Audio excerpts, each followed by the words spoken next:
আসসালামু আলাইকুম এভরিওয়ান, সকলে কেমন আছেন?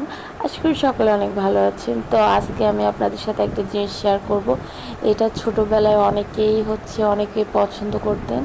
এটা হচ্ছে খেজুর, দেশি খেজুর যেটাকে বলা হয়। আমি অনেক দিন পরেই খেজুরগুলো গাছ থেকে কুড়াচ্ছি, গাছের নিচ থেকে। যাই হোক, যেগুলো হচ্ছে পাখিতে খাওয়া সেগুলো অবশ্যই ফেলে দেব। আমি আর আমার ভাগ্নি হচ্ছে এই খেজুরগুলো কুড়াইতে চলে গেলাম। এখন কথা হচ্ছে ওকে নিয়ে যাওয়ার কারণ আছে, কারণ ওরা তো এই জেনারেশনে এইগুলা খুঁজে পাবে না। আমরা যতটা না পেয়েছি ওরা তার কিছুই পাবে না, তাই ওকে নিয়ে আমি চলে গেলাম এই খেজুর খুঁড়তে। তো আমি ওকে বলতেছিলাম যে মা, এইগুলো খাওয়া যাবে, ওইগুলো খাওয়া যাবে না। ও বলতেছিল এইগুলো কেন খাওয়া যাবে না? তো আমি বলতেছিলাম পাখিতে খেলে এগুলো অনেক ধরনের ভাইরাস থাকতে পারে, তাই খাওয়া যাবে না। তারপরে এই দেখুন, আমি এই কয়টা খেজুর খুঁটে নিয়ে চলে আসলাম।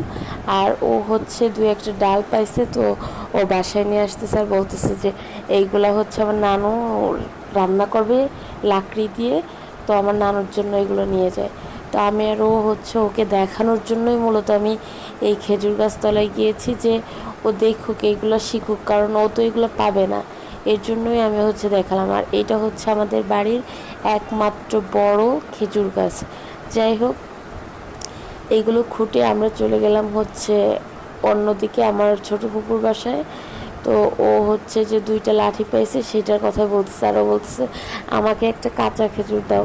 তো আমি বলছি, মা, কাঁচা খেজুর দিয়ে তুমি কি করবা? বলে আমাকে দাও, আমার লাগবে।